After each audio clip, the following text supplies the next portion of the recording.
새벽의 공기는 이상하리만치 무겁고 차가웠다. 그날도 나는 평소처럼 잠들기 전 창밖을 바라보고 있었다. 어둠 속에서 희미하게 번지는 가로등 불빛, 그리고 그 아래를 스치듯 지나가는 그림자 하나. 그 남자의 모습이 내 시야에 들어온 건 바로 그때였다. 그는 마치 누군가에게 쫓기듯 숨을 헐떡이며 골목을 내달리고 있었다. 새벽 3시 17분. 동네의 모든 집이 불을 끄고 잠든 시간 유일하게 켜진 불빛 아래로 그가 뛰어들었다. 나는 그저 우연히 그 장면을 목격한 것뿐이었다. 하지만 그날 이후 내 머릿속에서 그 남자의 뒷모습이 떠나지 않았다. 그 남자는 이 동네에 오래 산 사람도 낯선 이방인도 아니었다. 평범한 직장인, 조용한 성격, 특별할 것 없는 이웃. 하지만 그날 새벽 그는 무언가로부터 도망치고 있었다. 그리고 그가 마지막으로 CCTV에 찍힌 장면. 그 이후로 그는 흔적도 없이 사라졌다.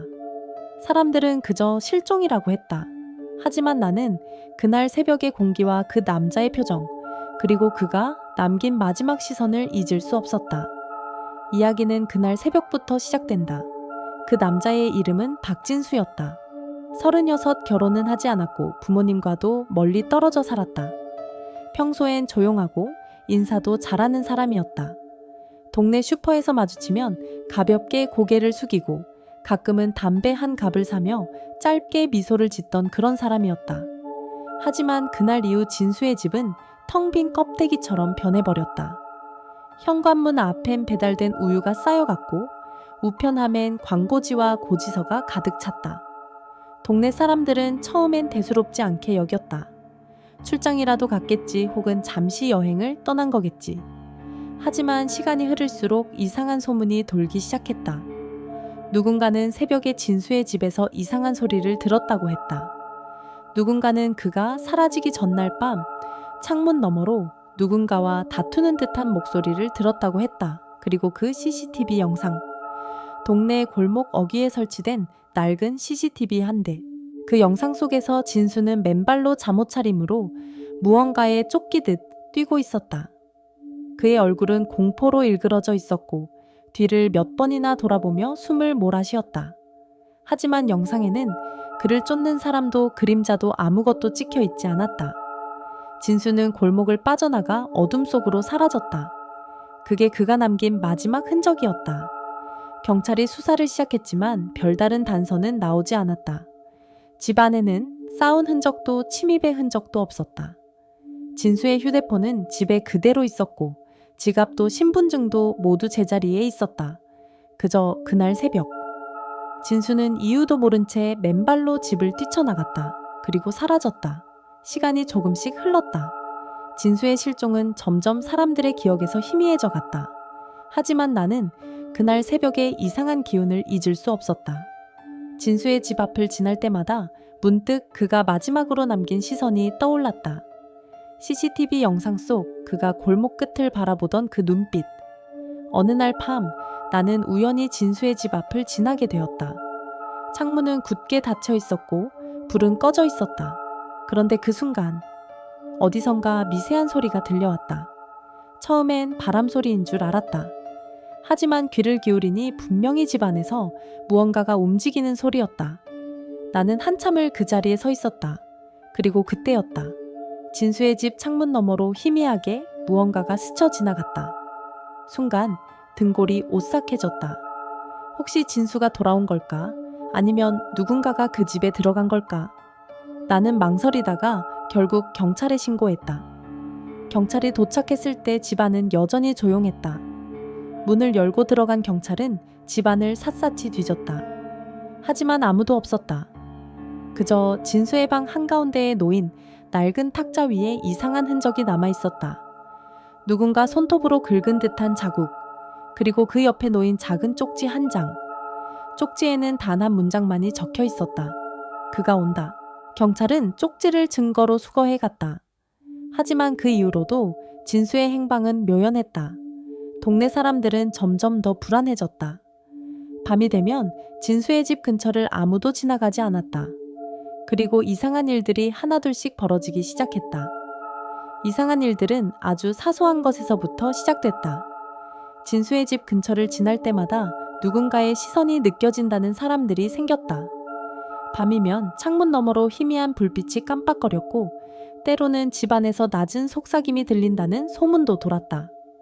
누군가는 새벽녘에 진수의 집 앞에 놓인 신문이 누군가에 의해 펼쳐져 있었다고 했다. 또 다른 누군가는 골목 어귀에서 맨발로 서성이는 남자의 그림자를 봤다고 했다. 하지만 그 그림자는 언제나 어둠 속으로 사라져 버렸다. 사람들은 점점 더 불안해졌다.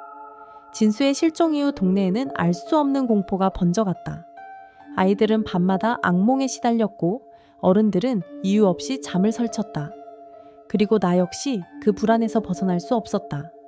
어느 날 밤 나는 꿈을 꾸었다. 꿈속에서 나는 진수의 집 안에 있었다. 방 안은 어둡고 공기는 축축하게 가라앉아 있었다. 탁자 위에는 그 쪽지가 그대로 놓여 있었고 그 옆에 진수가 앉아 있었다. 진수는 고개를 푹 숙인 채 떨리는 목소리로 중얼거렸다. 그가 온다. 그가 온다. 나는 꿈에서 깨어났지만 식은땀이 온몸을 적시고 있었다. 그날 이후 나는 진수의 집을 일부러 피해 다녔다. 하지만 이상하게도 그 집 앞을 지날 때마다 내 발걸음은 자꾸만 느려졌다. 마치 무언가에 이끌리듯. 그리고 어느 날 밤, 나는 다시 그 집 앞에 서 있었다. 그날 밤 하늘에는 달도 없었다. 골목은 유난히 조용했고 바람 한 점조차 불지 않았다. 나는 진수의 집 앞에서 한참을 망설였다. 문득 창문 너머로 희미한 불빛이 번졌다. 누군가 안에 있는 것 같았다. 나는 조심스럽게 다가가 창문을 들여다보았다. 방 안에는 아무도 없었다. 그런데 그 순간 어디선가 낮고 거친 숨소리가 들려왔다. 나는 얼어붙은 채 숨을 죽였다. 숨소리는 점점 가까워졌다. 그리고 방 안어둠 속에서 무언가가 움직였다. 그것은 사람의 형체였지만 진수와는 달랐다. 얼굴은 보이지 않았고 온몸이 어둠에 잠겨 있었다. 그 존재는 천천히 창문 쪽으로 다가왔다. 나는 본능적으로 뒷걸음질 쳤다. 그 순간 창문 너머에서 무언가가 내 이름을 불렀다. 낮고 쉰 목소리였다. 거기 있지? 나는 겁에 질려 도망쳤다. 집으로 돌아와 문을 잠그고 한참을 떨었다. 하지만 그날 이후 내 일상은 조금씩 무너져갔다. 밤마다 누군가 내 창문을 두드리는 소리가 들렸고 잠에서 깨어나면 방 안에 낯선 냄새가 남아있었다. 그리고 꿈속에서 진수가 계속 나타났다. 진수는 항상 같은 말을 반복했다. 그가 온다. 도망쳐. 늦기 전에 나는 점점 현실과 꿈의 경계가 흐려지는 것을 느꼈다. 진수의 실종이 단순한 사건이 아니란 생각이 들기 시작했다. 무언가 이 동네에 우리 곁에 숨어 있는 것 같았다. 그날 이후 나는 점점 더 불안에 시달렸다. 밤이 되면 창문을 콕 닫고 불을 끈 채 침대에 누웠다. 하지만 어둠 속에서 들려오는 소리는 점점 더 선명해졌다. 누군가 내 집 앞을 서성이는 발소리 낮은 목소리로 중얼거리는 소리, 그리고 가끔은 내 이름을 부르는 듯한 속삭임. 나는 점점 잠을 이루지 못했다. 하루는 동네 슈퍼에서 일하는 아주머니가 내게 다가와 조용히 물었다. 혹시 진수 씨 소식 들었어요? 나는 고개를 저었다. 아주머니는 주위를 두리번거리더니 낮은 목소리로 말했다. 며칠 전 새벽에 진수 씨 집에서 누군가 나오는 걸 봤대요. 맨발에 피투성이 얼굴로. 근데 그게 진수 씨였는지 아니면 다른 누군가였는지 나는 아무 말도 할 수 없었다. 그날 밤 나는 다시 꿈을 꾸었다. 이번엔 진수가 아니라 어둠 속에서 무언가가 나를 바라보고 있었다. 그 존재는 얼굴이 없었다. 그저 깊고 검은 구멍 같은 눈만이 나를 응시하고 있었다.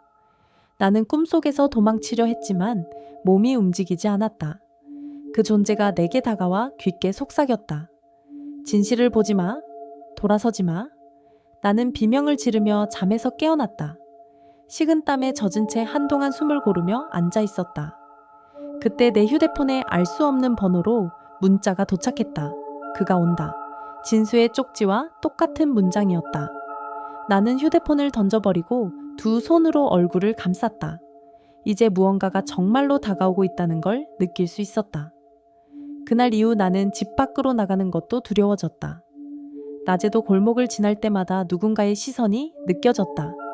진수의 집 앞을 지나면 마치 어둠이 내 발목을 잡는 것 같았다. 동네 사람들도 점점 말을 아꼈다. 누구도 진수의 이름을 입에 올리지 않았고 밤이 되면 모두가 일찍 문을 닫았다.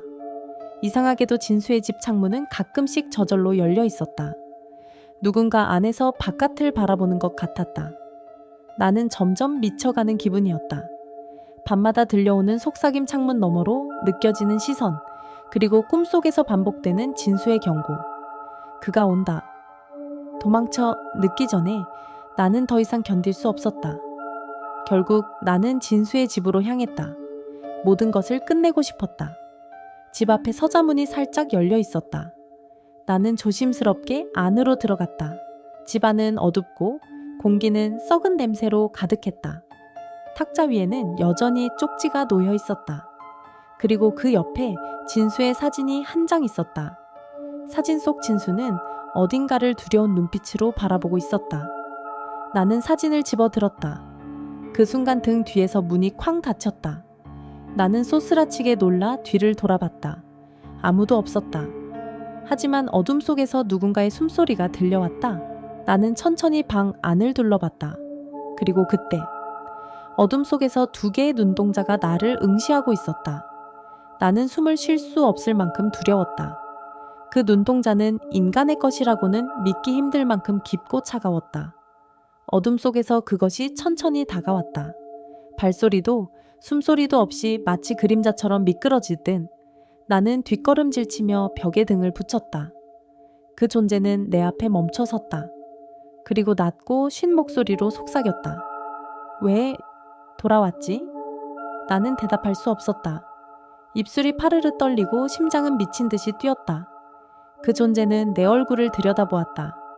그 순간 나는 진수의 얼굴이 겹쳐 보였다. 하지만 그건 진수가 아니었다. 진수의 얼굴을 한 무언가 다른 존재, 그 존재는 내게 손을 뻗었다. 차가운 손끝이 내 팔을 스쳤다. 나는 비명을 지르며 몸을 떨었다. 그 존재는 다시 속삭였다. 진실을 보지 마. 여기서 나가. 나는 정신없이 문을 열고 골목으로 뛰쳐나왔다. 새벽 공기는 얼음처럼 차가웠다. 나는 한참을 달렸다. 뒤를 돌아보지 않고 숨이 끊어질 때까지 달렸다. 그리고 골목 어귀에 다다랐을 때 나는 문득 CCTV가 나를 비추고 있다는 걸 깨달았다. 진수가 마지막으로 찍힌 그 자리. 나는 그 자리에 멈춰 섰다. 그리고 뒤를 돌아봤다. 어둠 속에서 누군가가 나를 바라보고 있었다. 그 눈동자는 여전히 그 자리에 있었다. 나는 그 자리에 얼어붙은 채 한동안 움직일 수 없었다. 골목 끝 어둠 속에서 느껴지는 시선, 그것은 분명히 나를 향하고 있었다.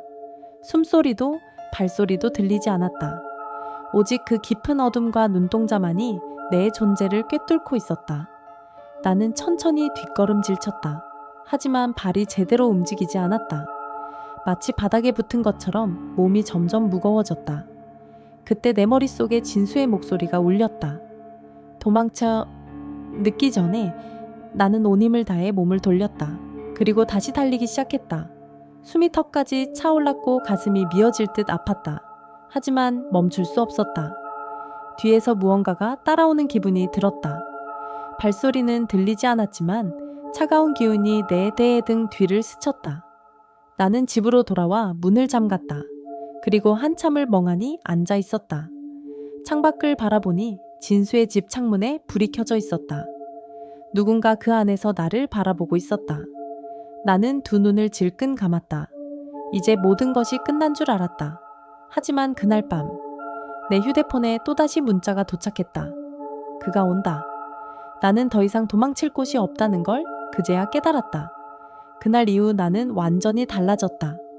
밤이 되면 불을 켜놓고도 잠들지 못했다. 창문 너머로 느껴지는 시선 골목, 어귀에서 들려오는 낮은 속삭임, 그리고 진수의 집에서 새어나오는 희미한 불빛. 모든 것이 나를 옥죄었다.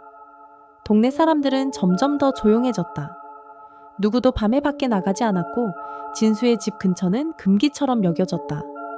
나는 점점 현실과 환상의 경계가 흐려지는 것을 느꼈다. 가끔은 내 방 안에서 진수의 그림자가 보였다. 그는 항상 같은 말을 반복했다. 그가 온다. 도망쳐 늦기 전에. 나는 그 목소리에 점점 익숙해졌다. 어느새 내 안에도 그 어둠이 스며들고 있었다. 어느 날 나는 거울을 보았다. 거울 속 내 얼굴이 낯설게 느껴졌다. 눈동자가 어딘가 진수와 닮아 있었다. 나는 두려움에 몸을 떨었다. 그리고 그날 밤 진수의 집 창문에 불이 켜졌다. 나는 알 수 없는 힘에 이끌려 다시 그 집으로 향했다. 문은 열려 있었다. 방 안에는 아무도 없었다. 탁자 위에는 또 다른 쪽지가 놓여 있었다. 이번엔 이렇게 적혀 있었다. 이제 네가 볼 차례다. 나는 쪽지를 집어들고 방 안을 둘러봤다. 그 순간 어둠 속에서 두 개의 눈동자가 다시 나타났다. 그리고 낮고 쉰 목소리가 내 귓가에 속삭였다. 이제 네가 그가 된다. 나는 그 목소리에 온몸이 굳어버렸다. 방 안의 공기가 점점 더 차가워졌다. 숨을 쉴 때마다 폐 안으로 어둠이 새우며드는 것 같았다. 두 개의 눈동자는 점점 더 가까워졌고 나는 그 자리에 얼어붙은 채 아무것도 할 수 없었다. 그 존재는 내 앞에 멈춰섰다. 그리고 내 얼굴을 천천히 쓰다듬었다. 차가운 손끝이 내 뺨을 스쳤다. 그 순간 내 머릿속에 수많은 이미지가 스쳐 지나갔다. 진수가 새벽에 뛰쳐나가던 모습, 골목 어귀에서 느껴지던 그 불길한 시선, 그리고 내가 반복해서 들었던 그 속삭임. 모든 것이 하나로 이어졌다. 나는 깨달았다. 진수는 그 존재로부터 도망치려 했던 것이다. 하지만 아무도 그를 도와주지 못했다. 그리고 이제 그 존재는 나를 선택한 것이었다. 나는 비명을 지르려 했지만 목소리가 나오지 않았다. 그 존재는 내 귀에 대고 마지막으로 속삭였다. 이제 네가 그가 된다. 그 순간 내 의식이 어둠 속으로 빨려 들어갔다. 나는 더 이상 내가 아니었다. 내 안에 무언가 다른 것이 깃들었다. 나는 천천히 방을 나섰다. 골목은 여전히 어둡고 새벽의 공기는 차가웠다. 나는 맨발로 어딘가를 향해 걷기 시작했다. 그리고 CCTV가 나를 비추고 있었다. 진수가 마지막으로 찍혔던 그 자리에서 나는 뒤를 돌아보았다. 어둠 속에서 또 다른 누군가가 나를 바라보고 있었다. 그 순간 나는 모든 것을 이해했다. 이 골목, 이 집, 이 어둠은 끝없이 반복되는 무언가의 일부였다. 진수도 나도, 그리고 그 전에 누군가도 이 어둠에 삼켜진 뒤 다시 어둠이 되어 누군가를 기다렸다. 나는 내 몸이 내 것이 아닌 것처럼 느껴졌다. 발걸음은 낯설고 숨소리는 점점 낮아졌다. 나는 골목을 따라 천천히 걸었다. 누군가 내 뒤를 따라오는 기분이 들었다. 하지만 뒤돌아볼 수 없었다. 어둠 속에서 또 다른 눈동자가 깜빡였다. 나는 그 눈동자를 향해 미소를 지었다. 이제 내가 그가 되었으니까. 진수의 집 창문에는 다시 불이 켜졌다. 동네 사람들은 그 불빛을 보며 또 다른 누군가가 사라졌다는 소문을 내기 시작했다. 그리고 그날 밤, 누군가 골목을 뛰어가는 모습이 CCTV에 찍혔다. 맨발로 공포에 질린 얼굴로 누군가에게 쫓기듯이. 하지만 영상에는 그를 쫓는 사람도 그림자도 아무것도 찍혀 있지 않았다. 오직 어둠만이 그를 삼키고 있었다. 나는 이제 그 어둠의 일부가 되었다. 그리고 또 다른 누군가가 이 골목을 지나가기를 기다리고 있다. 진수의 집 창문은 오늘도 자정이 되면 다시 켜진다. 누군가 그 불빛을 바라보고 있다면 절대 뒤를 돌아보지 마라. 그 어둠은 아직 끝나지 않았으니까